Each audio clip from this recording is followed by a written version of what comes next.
안녕하십니까. 책돌입니다. 오늘 소개해드릴 책은 젊음은 나이가 아니라 호르몬이 만든다입니다. 저자는 안철우,出판사는 피카입니다. 호르몬이 우리 몸의 실제이자 저속노화의 비밀 병기라 말하는 호르몬의 명의 안철우 교수는 1991년 연세대학교 의과대학을 졸업하고 동대학원에서 석 박사 학위를 받았다. 그럼 바로 본문을 보도록 하겠습니다. 나이가 비슷해도 어떤 사람은 더 젊고 활기차 보이는가 하면 어떤 사람은 항상 피곤하고 나이 들어 보입니다. 이 모든 차이는 어디서 오는 걸까요? 비밀은 바로 호르몬에 있습니다. 호르몬을 한마디로 무엇이라 표현하면 좋을까요? 호르몬은 우리 몸에서 분비되는 화학 물질입니다. 땀이나 타액, 소화액, 점액처럼 체내 도관을 통해 나오는 것을 외분비라고 하는데요. 호르몬은 도관을 통하지 않고 각 기관에서 직접 합성돼서 분비되기 때문에 내분비라고 합니다. 일단 분비가 되면 혈관을 타고 목적지까지 정확히 이동을 하죠. 그곳에서 몸에 딱 맞는 수용체와 결합해서 필요한 기능을 발휘하게 됩니다.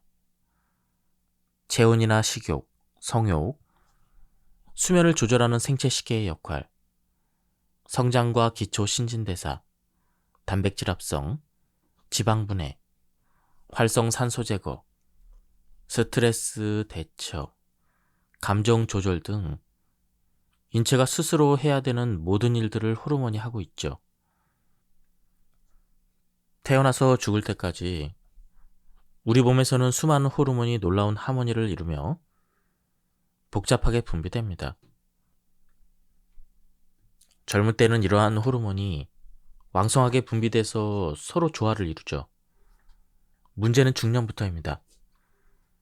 인생에서 중년이란 그동안 청춘을 불사르며 치열하게 살아온 결과로 이제는 안정적인 울타리를 세우고 평온하게 살게 되는 시기죠. 그런데 중년에 접어들면서 몸 여기저기에 작은 균열이 생기기 시작합니다. 이 균열을 미처 발견하지 못하고 지나친다면 무서운 쓰나미에 집 전체가 떠내라고 하는 일을 겪을지도 모릅니다. 건강의 위기란 이처럼 예고 없이 한순간에 들이닥치죠. 건강을 한번 잃고 나면 소 잃고 외양간 고친다라는 속담처럼 뒤늦게 후회해도 소용이 없습니다. 하지만 우리에게는 판도라의 상자 같은 호르몬이라는 희망이 있습니다. 소 잃고 외양간 고치는 일이 없도록 호르몬은 우리에게 계속 신호를 보냅니다. 이유 없이 피곤하거나 기분이 우울한 것, 갑자기 살이 찌고 빠지는 것 모두 호르몬의 변화 때문이죠. 치료가 어려운 만성질환이나 성인병도 호르몬에서 치유의 해답을 찾을 수 있습니다. 하지만 이 모든 게 호르몬과 연관이 있다는 걸 대부분의 사람들은 모르고 있죠. 중년 이후의 건강과 활력에 가장 중요한 호르몬은 인슐린과 성장 호르몬, 멜라토닌, 옥시토신입니다. 인슐린은 혈관을 건강하게 해줘서 몸속 대사 노화를 막아주고 성장 호르몬은 얼굴과 신체의 노화를 억제하죠. 멜라토닌은 면역력을 키워주고 옥시토신은 정신의 노화를 막아줍니다. 그래서 나는 평생의 건강과 젊음을 지키고 싶다면 이 네 가지 호르몬을 꽉 잡아야 한다고 자주 이야기를 하고 있죠. 우리 몸은 자동차 엔진과 같습니다. 질 나쁜 혈액이 혈관을 타고 온몸을 돌아다닌다고 상상해 봅시다. 몸속에 있는 수많은 장기와 세포에 필요한 에너지원을 전달하는 일을 하는 혈액이 건강하지 않으면 결국 그 혈액이 전달해야 되는 에너지원도 제대로 전달하지 못하고 전달한다 하더라도 건강하지 않은 상태가 됩니다. 건강하지 않은 혈액은 어떤 혈액일까요? 대표적으로 건강하지 않은 혈액은 당이 섞인 혈액이죠. 우리가 음식물을 먹으면 몸속에서 음식물은 당으로 변하고 이 당이 혈액 안에 들어가 에너지원을 필요로 하는 수많은 장기와 세포에게 이동합니다. 그런데 이때 혈액 속에 당이 필요 이상으로 많으면 끈끈한 찌꺼기가 엉겨붙고 이 찌꺼기 때문에 혈관 속 여기저기에서 흐름이 막히거나 혈관 벽에 상처가 생기죠. 이것이 몸 전체를 망가뜨립니다. 때문에 혈액이 원활하게 잘 흐르기 위해서는 당이 과하지 않아야 합니다. 혈액 속의 당이 필요 이상으로 많아지지 않게 적당한 양으로 조절해주는 역할을 하는 호르몬이 바로 인슐린이죠. 인슐린은 우리 몸에서 혈당을 내려주는 호르몬입니다. 그래서 인슐린을 혈관 청소부라 부르죠. 혈관 건강이 중요한 이유는 우리 몸에서 제일 먼저 노화가 일어나는 곳이 다름 아닌 혈관이기 때문입니다. 혈관이 노화되면 몸 전체가 늙고 병들기 때문이죠. 몸속의 혈관 길이를 모세혈관까지 다 합치면 100만 킬로미터가 넘습니다. 나이가 들면 이 혈관 어딘가에 문제가 생기면서 노화가 진행되고 질병이 생기는 것이죠. 혈액이 당에 의해서 끈끈해지면 혈관이 노쇠합니다. 혈관이 젊어야 몸이 젊어지는 것이죠. 요즘은 젊은 사람들에게도 당뇨병이 유행되고 있습니다. 젊은 사람들은 젊은 사람대로 너무 일찍부터 혈관 노화가 시작되고 나이 든 사람은 나이 든 사람대로 노화가 앞당겨지고 있는 셈이죠. 이러한 현상이 일어나는 가장 큰 원인으로 잘못된 식습관이 있습니다.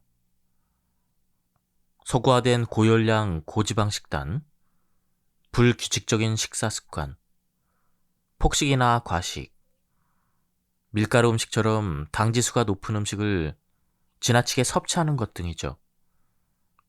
운동 부족과 과체중, 비만도 주된 원인인데 운동을 규칙적으로 하지 않아 근육량이 부족해지면 인슐린 저항성이 생기기 쉬운 몸이 됩니다. 이 또한 문제가 되죠. 생활 속에서 스트레스를 많이 받는 것도 중요한 이유가 됩니다. 우리가 갑자기 큰 스트레스를 받으면 부신에서 코르티솔이 분비되죠. 코르티솔은 몸이 외부에서 받은 스트레스에 맞서 싸울 수 있도록 에너지를 만드는 역할을 합니다. 이것이 인슐린과는 반대되는 작용을 하기 때문에 이 호르몬이 지속적으로 과하게 분비되면 인슐린의 기능을 방해하는 결과를 낳습니다. 그래서 스트레스가 오래 이어지면 인슐린이 제 기능을 하지 못하게 돼서 혈당 조절을 제대로 할 수 없게 되는 것입니다.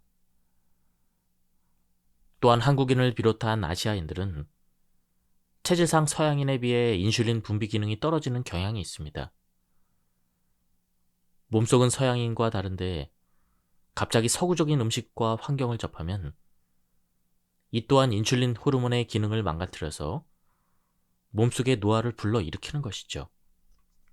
신체의 젊음과 건강을 좌우하는 대표 호르몬인 인슐린만 잘 관리해도 각종 질병을 예방 개선해서 몸을 젊고 건강하게 만들 수가 있습니다. 인슐린의 기능을 정상화시키기 위해서는 운동과 식이요법만 한 것이 없습니다. 식이요법과 운동으로 평소에 스스로 혈당을 관리하는 것이 인슐린의 기능을 되살리는 가장 좋은 방법이죠. 물론 스트레스와 과로가 일상적인 현대인들은 꾸준한 운동과 식이요법을 어려워하는 경우가 많습니다. 운동이 좋다는 것은 알고 있지만 시간이 없어서 살기 바빠서 못하는 경우가 있죠. 또 당장 눈에 띄는 증상이 없으니 해로운 식습관을 지속하고 운동을 하지 않은 채 자기도 모르게 병을 키우다가 증상이 나타나면 약물에만 의존하기도 하며 이런데도 심각성을 깨닫지 못하다가 합병증에 걸린 다음에야 병원을 찾기도 합니다. 나는 당뇨병으로 진단된 환자들에게 초기 치료를 위해서 가장 먼저 식이 조절로 혈당을 조절해야 된다고 강조합니다. 이와 함께 체중을 2에서 3% 정도 줄이라고 권유하죠. 인슐린 반응성을 좋아지게 만들어서 혈당을 효과적으로 조절하기 위해서는 제일 먼저 체지방을 관리하는 습관을 들이는 것이 관건입니다. 체중을 조금만 줄여도 혈당을 낮추는 데 큰 도움이 되며 특히 초기 환자는 합병증 예방에도 큰 역할을 하기 때문이죠. 체지방은 심지어 마른 사람에게도 문제가 됩니다. 몸이 날씬하건 뚱뚱하건 체지방량이 많다는 건 혈당이 높다는 뜻입니다. 혈당이 높으면 특히 장기를 둘러싼 내장지방이 많이 쌓여 있을 수 있으므로 건강에 좋지 않습니다. 내장지방이 많이 쌓이면 몸이 자체적으로 내장지방을 분해하는 일을 하는데요. 이때 내장지방이 분해되면서 그때 생기는 유리지방산이 혈관으로 투입되면 인슐린 기능을 방해하는 인슐린 저항성이 생겨서 혈당이 올라갑니다. 그러면 다시 내장지방이 쌓이는 악순환이 이어지는 것이죠. 그래서 마른 당뇨병이라는 게 생깁니다. 그렇다면 체지방을 줄이기 위해서 어떤 습관을 가져야 할까요? 일단 식사량 자체를 일정하게 유지하고 하루 3끼 식사 시간도 일정한 간격으로 지키는 것이 중요합니다. 폭식을 하거나 끼니를 거르는 등 식사량과 간격이 갑자기 늘었다 줄었다 하면 인슐린 분비를 규칙적으로 조절하기 어렵습니다. 식단을 구성할 때는 개인별 상황에 따라 조금씩 달라질 수 있지만 일반적으로 탄수화물 50%, 단백질 30%, 지방 20%의 비율로 이루어진 식단을 정량 골고루 규칙적으로 섭취해야 합니다. 식사 후에 디저트나 간식을 먹는 사람들이 많은데요. 당지수가 높은 음식을 자주 섭취하면 인슐린 저항성을 유발하므로 자제를 해야 합니다. 짜고 자극적인 음식, 즉 염분이 많은 음식은 혈압과 혈당을 급격히 올리는 주된 원인이므로 저염식을 하는 게 좋습니다.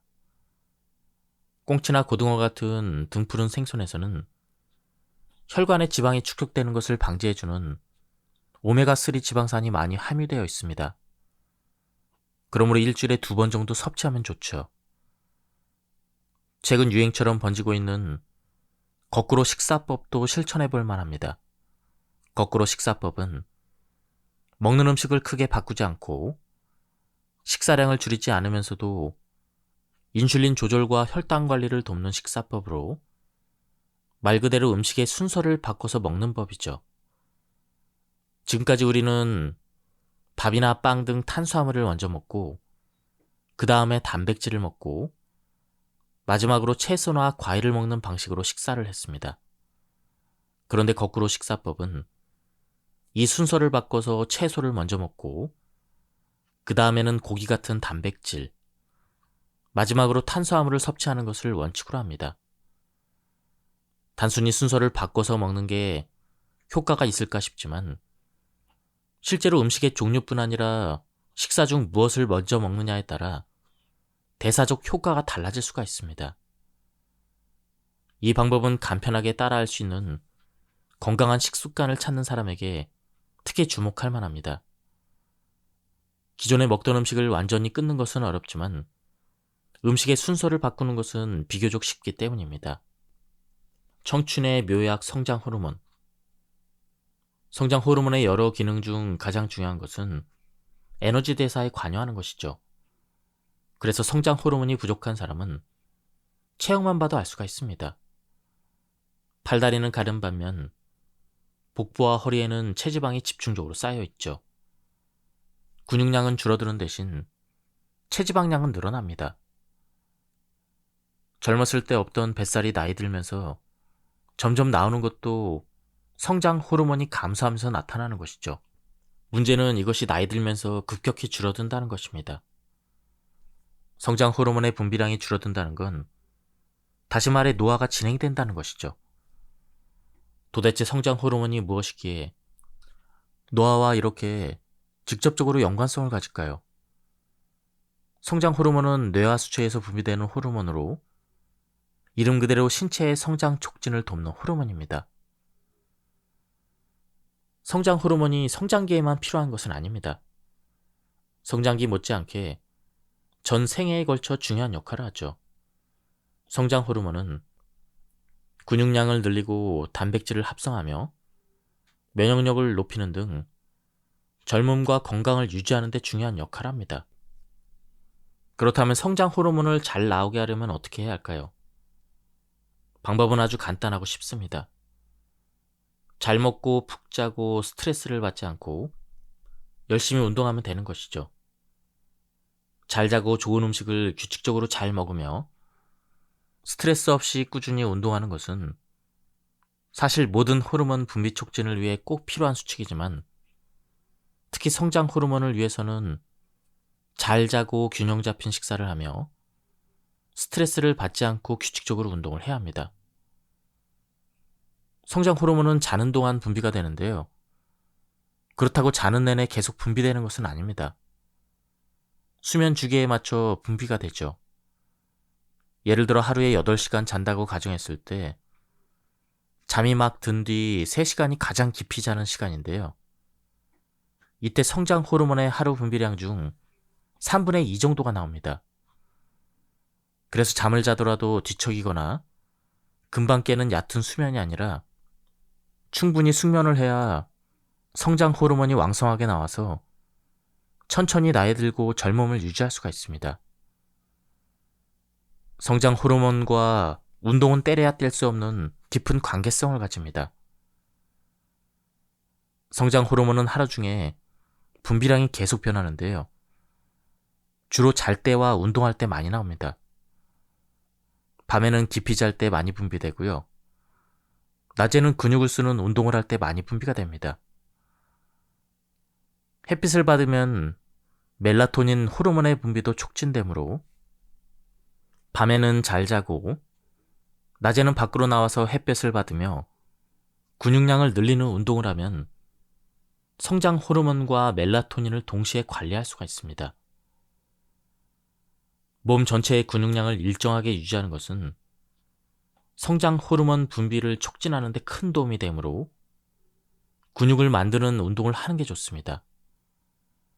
체력이 예전 같지 않은데 무리를 해서 강도 높은 운동을 하면 부상 위험이 있으므로 처음에는 빠르게 걷거나 계단 오르기부터 시작해서 점차 강도를 높여서 실시를 합니다. 하체 근력과 온몸을 사용하는 운동을 하되 매일 30분 이상 규칙적으로 꾸준히 하는 게 좋죠. 스트레스는 성장 호르몬 분비의 큰 적입니다. 극소량이라도 죽을 때까지 분비되는 성장 호르몬의 가장 큰 적은 스트레스입니다. 스트레스를 받으면 코르티솔이라는 스트레스 호르몬이 많이 분비되는데요. 성장 호르몬은 코르티솔 호르몬과 반대로 움직이는 특징이 있습니다. 그래서 코르티솔 호르몬이 지속적으로 많이 분비되면 성장 호르몬의 분비에 직접적인 악영향을 끼치게 되죠. 스트레스에 시달리고 마음이 괴로우면 그만큼 성장 호르몬도 적게 나오고 그 결과 노화를 촉진하는 셈이죠. 이 성장 호르몬의 분비를 위해서는 무엇보다 숙면이 중요하다고 했습니다. 그럼 이 숙면을 위한 여러 가지 규칙들을 보도록 하겠습니다. 다양한 수면 장애를 겪는 현대인들이 밤에 일하거나 활동하는 것도 문제지만 가장 큰 문제는 불빛입니다.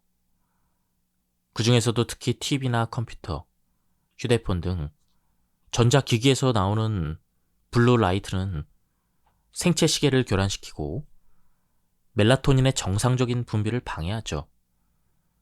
블루 라이트에 항상 노출되고 밤을 환하게 밝히는 도시의 불빛에 익숙해지고 밤낮이 구분되지 않는 생활을 하게 되면 이 멜라토닌 호르몬의 정상적인 분비가 교란되는 것이죠. 그래서 수면 장애를 겪게 되는 것입니다. 호르몬 기능이 떨어진 중년층, 노년층뿐만 아니라 젊은 사람들 중에서도 불면증에 시달리는 경우가 부쩍 많은데요. 밤마다 인공 불빛에 노출되어 있기 때문입니다. 이로 인해 호르몬의 불균형을 겪고 각종 질병에 시달리는 것은 어찌 보면 당연한 일이죠. 인체의 호르몬 교란으로 발생되는 또 하나의 대표적인 증상이 바로 야식 증후군입니다. 요즘 많은 사람들이 야식 증후군을 경험하는데요. 야식 증후군이란 하루에 섭취해야 되는 칼로리의 절반 이상을 야간에 섭취하는 것을 말합니다. 밤 늦은 시간에 음식을 섭취하는 사람들, 배가 고파서 잠이 안 온다며 음식을 먹어야만 잠이 드는 사람들이 있죠. 하지만 야식은 신체의 리듬과 전혀 맞지 않는 식습관입니다. 본래 건강한 몸은 밤이 되면 음식을 먹지 않고 잠을 자는 것을 자연스럽게 받아들입니다. 밤에는 부교감 신경이 우사하게 돼서 체내 칼로리 및 에너지를 소모하기보다는 유지하고 저장하는 방향으로 대사가 이루어지죠. 그런데 야식 증후군처럼 밤에 과도한 칼로리를 섭취하면 급격하게 혈당을 높이고 지방을 축적시켜서 결국 비만이나 당뇨병, 대사 증후군의 원인이 됩니다. 깊은 잠을 자게 해주는 멜라토닌이라는 호르몬이 있습니다. 멜라토닌은 밤에 잠을 잘 자게 해주는 역할뿐 아니라 혈압과 혈당을 정상적으로 유지하게 해주는 역할도 하고 있죠. 또한 면역 호르몬이라 불릴 만큼 면역력에도 큰 영향을 줍니다. 멜라토닌 호르몬이 제 기능을 하지 못하는 사람들은 평소에 쉽게 감기에 걸리고, 감기에 걸리면 유난히 오래가고 장염이 자주 생기는 등 면역력이 부족할 때 생기는 증상을 보이죠. 멜라토닌은 그 자체로 강력한 활성산소 청소부입니다. 멜라토닌은 피로와 스트레스로 가득한 우리 몸의 활성산소를 깨끗이 없애는 역할을 하죠. 누적된 활성산소는 노화와 각종 질병, 암을 부르는 원인이 되기 때문에 밤에 잠을 잘 자서 멜라토닌이 정상적으로 분비되도록 하는 게 가장 확실한 노화를 막는 방법이라 할 수 있죠. 그렇다면 멜라토닌을 어떻게 관리해야 할까요? 멜라토닌은 낮에 햇볕을 30분 이상만 쬐어도 정상적인 분비를 촉진할 수가 있습니다.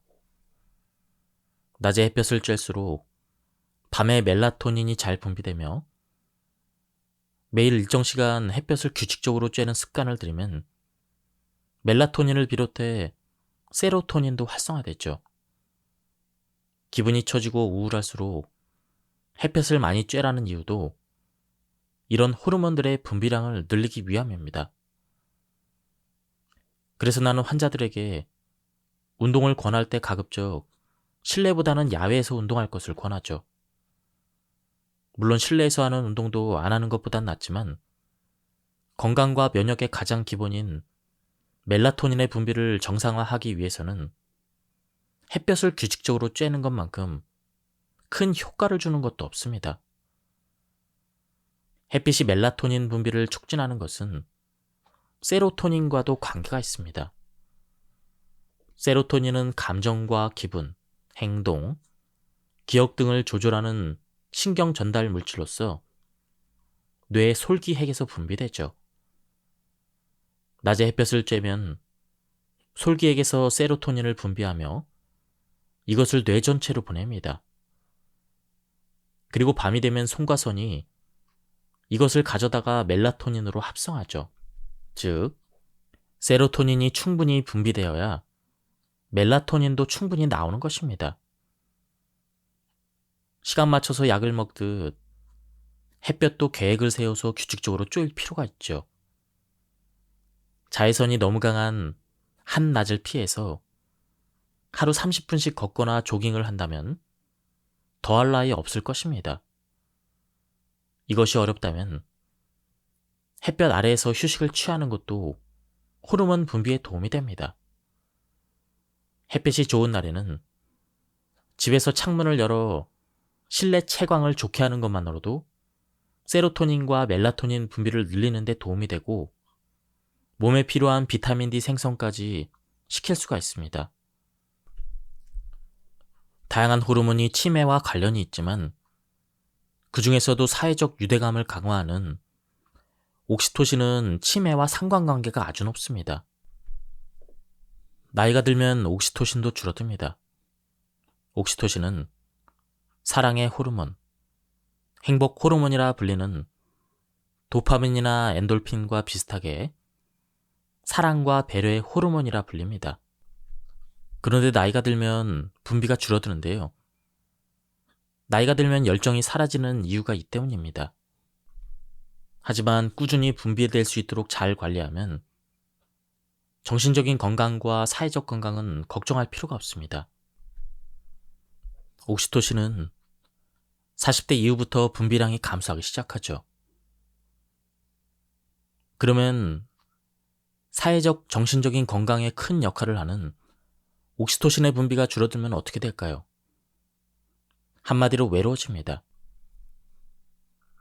나이가 들면 젊었을 때와 달리 사회적으로 고립될 수밖에 없죠. 문제는 이런 환경이 옥시토신 분비를 더욱 저하시킨다는 점이죠. 나이가 들어서 옥시토신 분비가 떨어지면 사람들과의 만남에도 시큰둥해지고 공감 능력도 이전보다 줄어들며 무엇을 향한 열정이나 애정도 줄어듭니다. 그러니 자연히 우울감이 생기고 더더욱 사람들과 만남을 기피하죠. 악순환이 되는 것입니다. 다음은 인슐린 호르몬에 대한 부분을 보겠습니다. 같은 칼로리라 하더라도 당지수가 높은 음식을 먹으면 혈당이 급격히 올라가서 인슐린 호르몬이 과도하게 분비됩니다. 과도한 인슐린의 분비는 췌장을 과로하게 만들어서 당뇨병을 유발하는 원인이 되죠. 또한 피로감을 느끼게 하는 산화 물질을 발생시키며 정상적인 대사 기능을 방해해서 젊음과 건강을 잃게 합니다. 한 예를 들면 일반적으로 과일은 다이어트와 피부 미용 등의 효과가 있어 몸에 좋은 음식으로 알려져 있습니다. 그러나 과일에는 당지수가 높은 게 많죠. 따라서 무턱대고 과일만 먹으면 오히려 역효과를 불러일으킬 수 있으므로 호르몬 건강을 위해서는 과일도 당지수가 낮은 것으로 신경 써서 골라 먹는 게 중요합니다. 딸기나 사과는 당지수가 낮고 수박이나 감은 당지수가 높습니다. 또한 식단도 당지수가 낮은 음식이 골고루 포함되도록 하여 균형을 맞춰야 합니다. 몸속에서 인슐린 호르몬이 제 기능을 잘 하도록 하려면 규칙적으로 식사하는 습관을 들여야 합니다. 즉, 과식을 하지 않고 적당량을 먹되 반드시 매일 정해진 시간에 규칙적으로 먹는 것이 몸속을 젊고 건강하게 하는 비결이죠. 식사 시간이 매일 불규칙하거나 밥을 먹지 않고 건너뛰거나 식사 시간 외에 간식이나 야식을 지나치게 많이 먹으면 인슐린 호르몬은 쉴 틈 없이 계속 일해서 쉽게 피로해집니다. 인슐린 호르몬만 피로해지는 것이 아니라 상관 관계가 있는 다른 호르몬들이 도미노처럼 연쇄적으로 피로해지면서 불균형이 해지기 때문에 결국 각종 질병이 찾아오고 노화가 시작되는 것이죠. 젊음과 건강을 유지하고 싶다면 정해진 시간에 식사를 하는 습관을 평생 유지해야 합니다. 또한 호르몬 분비를 교란시키는 음식을 줄여야 합니다. 라면 같은 인스턴트 식품이나 햄버거 같은 패스트푸드, 전자레인지에 데우기만 하면 금방 먹을 수 있는 각종 간편식품과 레토르트 식품에 들어있는 다양한 식품 첨가물, 빵이나 과자, 탄산음료 등의 가공식품에 들어있는 액상과당은 우리 몸을 헷갈리게 합니다. 왜냐하면 이런 첨가물들은 그 자체로도 열량이 높고 우리 몸에 꼭 필요한 성분이 들어있는지 아닌지를 몸이 제대로 파악하지 못하게 만들기 때문이죠. 한마디로 열량은 높은데 영양가는 떨어지고 음식이긴 하지만 몸에서 음식으로 어떻게 역할을 처리해야 될지 모른다는 뜻입니다. 그 결과 호르몬의 기능을 교란시키고 비만과 대사증후군의 원인이 되죠. 커피도 호르몬을 헷갈리게 하는 식품입니다. 요즘에는 커피를 많이 섭취하는데요. 커피 같은 카페인 음료는 하루에 2잔인 권장량 이상을 섭취할 경우 호르몬 교란을 유발합니다. 왜냐하면 카페인은 호르몬 입장에서는 스트레스 요인으로 인식되기 때문이죠. 인슐린 호르몬을 관리한다고 하면 채식 위주의 식단을 먼저 떠올리며 육식은 무조건 멀리하려고 합니다. 하지만 무작정 고기를 안 먹는 건 오히려 좋지 않습니다. 단백질은 호르몬 중에서도 특히 성장 호르몬의 유지와 균형에 필수적이죠. 인슐린을 관리하는 때가 지나고 성장 호르몬을 관리할 때 단백질에 포함된 필수 아미노산이 반드시 필요합니다. 필수 아미노산은 식물성 단백질에는 들어있지 않고 동물성 단백질에만 들어있습니다. 적당량의 단백질이 체내에 공급되어야 성장 호르몬도 꾸준히 분비될 수가 있습니다. 다음은 성장 호르몬의 부분입니다. 근력 운동은 저속 노화의 기본이다. 매일 걷는 습관을 들인 다음에는 계단 오르기, 자전거 타기, 앉았다 일어서기, 아령 들기 같은 근력 운동을 병행하는 것이 좋습니다. 특히 하체 근육을 발달시킬 수 있는 운동을 꼭 해야 합니다. 20대와 40대의 성장 호르몬 분비량은 2배 가까이 차이가 납니다. 나이가 들면 젊었을 때와 활동량이 동일해도 자연스레 근육량이 줄어들죠. 나이 드는 것도 서러운데 멀쩡하게 있던 근육까지 저절로 빠진다니 서럽기만 하죠. 몸이 변하면 나도 거기에 맞춰서 변해야 합니다. 실제로 근육이 진짜로 필요한 나이는 젊었을 때보다는 나이가 들면서부터입니다. 근육 운동을 할 때 성장 호르몬이 많이 나오기도 하지만 기본적으로 몸에 근육이 있어야 성장 호르몬의 분비가 정상적으로 이루어지죠. 특히 하체 근육이 약해지지 않도록 하는 것이 중요합니다. 하체 근육에서 분비되는 아이리신이라는 호르몬이 나쁜 지방을 좋은 지방으로 바꿔줘서 인슐린 저항성을 줄여주고 대사 증후군을 예방해주기 때문이죠. 그래서 모든 대사 증후군을 뱃살과 허벅지의 투쟁이라고 합니다. 하체 근육을 튼튼하게 해야 허벅지가 뱃살을 이길 수가 있습니다. 성장 호르몬에 좋은 운동은 의자에 앉아서 다리 올리기, 스쿼트처럼 앉았다 일어서기, 누워서 다리 들어 올리기 등이 있습니다. 다음은 멜라토닌 호르몬의 분비를 증대시키는 방법입니다. 하루 30분씩 햇볕을 쬐며 걸어라. 멜라토닌 호르몬은 햇볕과 절대 떨어질 수 없는 관계입니다. 멜라토닌이 비정상적인 활동을 하면 수면장애가 일어납니다. 그런데 잠을 못 자면 세포 재생이 이루어지지 않아서 기미와 주름살이 늘고 몸에 난 상처도 아물지 않으며 피부 탄력도 잃게 됩니다. 수면장애를 개선하는 직접적인 방법이자 가장 쉬운 방법이 있죠. 매일 30분간 햇볕을 쬐면서 걷는 것입니다. 시상 하부에 위치한 생체 시계를 자극하는 가장 강력한 요인은 바로 햇빛입니다. 햇빛은 눈을 감고 있을 때도 눈꺼풀 위에 피부를 뚫고 망막에 도달합니다. 망막에 빛이 새어 들어오면 몸속의 생체 시계는 우리가 활동을 해야 되는 시간이라고 인식해서 수면 모드에서 활동 모드로 바뀝니다. 그리고 햇볕을 쬐고 약 16시간 정도가 지나면 송가선에서 멜라토닌 호르몬 분비를 시작하려고 준비하죠. 그래서 만약 아침 7시에 일어나 하루를 활동하는 사람이라면 저녁 9시에서 11시에 멜라토닌이 분비되기 시작하면서 자연스럽게 자고 싶다는 욕구를 느끼게 되는 것이죠. 햇빛이야말로 가장 강력한 수면장애 치료제이자 멜라토닌 호르몬의 분비 촉진제입니다. 멜라토닌 호르몬 분비를 촉진시키는 햇빛을 마음껏 쬐며 걸어봅시다. 멜라토닌 호르몬 분비를 정상화시키면 수면장애가 없어지고 숙면을 하게 되면 멜라토닌 호르몬이 잘 분비가 되죠. 이런 선순환을 만드는 가장 쉬운 출발점이 매일 만나는 햇빛입니다. 사랑하고 감사하라. 중국 속담에 기적은 하늘을 날거나 바다 위를 걷는 것이 아니라 땅에서 걸어 다니는 것이다 라는 말이 있습니다. 우리는 평소에 걷는 것, 숨 쉬는 것, 밥 먹는 것을 너무나 당연하게 생각합니다.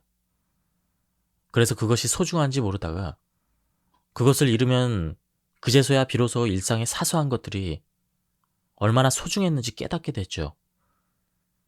아침에 혼자 힘으로 일어나고 사람들과 웃으며 이야기를 하고 내 손으로 밥을 먹고 아침에 햇볕을 받으며 두 발로 산책을 하는 아주 사소한 것들이 어쩌면 진짜 기적입니다. 이런 소소한 일상생활을 할 수 있는 것만으로도 우리는 이미 다 가진 것입니다. 매사에 감사하는 마음은 호르몬 건강과도 연결되어 있습니다. 일상생활과 주변 사람들에 대한 감사와 사랑의 태도는 뇌 축두엽 중에서도 쾌락중추와 관련된 부위를 자극시켜 행복 호르몬인 세로토닌의 분비를 활성화시키죠. 이 호르몬들로 인해 우리 몸은 혈압과 심장박동이 안정되고 굳었던 근육도 이완됩니다. 편안해진 신체 상태는 즐거운 느낌, 건강해지는 느낌, 감사하는 마음을 더 증폭시켜서 몸속에서 건강한 선순환을 일으킵니다. 또 이런 긍정적인 마음은 멜라토닌 분비를 활성화시켜서 밤의 잠을 푹 잘 수 있게 해서 결과적으로 멜라토닌이 정상적인 기능을 하도록 돕습니다. 지금 내 곁에 있는 소중한 사람들과 우리에게 주어진 하루의 일상에 감사합시다. 소확행이라는 말처럼 일상 속에서 사랑하고 감사하면 멜라토닌 호르몬은 더욱 건강해집니다. 다음은 치매를 예방해주는 옥시토신입니다. 매일 악수하고 포옹하라. 옥시토신은 피부에 닿은 감각신경의 자극을 통해 분비됩니다. 사랑하는 사람과의 포옹, 애무, 섹스는 옥시토신 분비를 높이는 가장 확실한 방법이죠. 특히 여성은 오르가즘을 느낄 때 옥시토신 분비가 절정에 이릅니다. 과학자들은 옥시토신이 분만 시의 자궁 수축과 섹스 시의 오르가즘 강화에 인간관계가 있으며 그로 인해 일부 여성은 분만 중에 오르가즘과 비슷한 쾌감을 느끼기도 한다는 연구가 있습니다. 자녀와의 포옹이나 가족과의 친밀한 신체 접촉도 옥시토신의 분비를 증가시킵니다. 아기에게 젖을 물리면 눈을 마주치는 것은 엄마와 아기 모두에게 강력한 옥시토신 자극 효과가 있습니다. 또한 반려동물과 몸을 맞대고 끌어안고 눈을 마주치는 것도 좋은 효과가 있죠. 반려동물의 사진을 볼 때 옥시토신의 보상 회로가 다른 동물의 사진을 볼 때보다 더 활성화된다는 연구 결과가 있습니다. 옥시토신을 흡입한 개들은 반려인을 쳐다보는 시간이 더 길어진다는 연구 결과도 있죠. 주기적인 마사지도 좋습니다. 마사지를 받는 것도 옥시토신 분비에 긍정적인 영향을 미칩니다. 2012년 캘리포니아 대학교 샌디에고 병원 피부과 팀은 15분간 등 마사지를 받은 65명의 그룹은 단순 휴식을 취한 30명의 그룹에 비해 혈중 옥시토신 농도가 상승하고 부신 피질 자극 호르몬, 산화질소, 그리고 베타 엔돌핀의 수치는 감소했다는 연구 결과를 발표했습니다.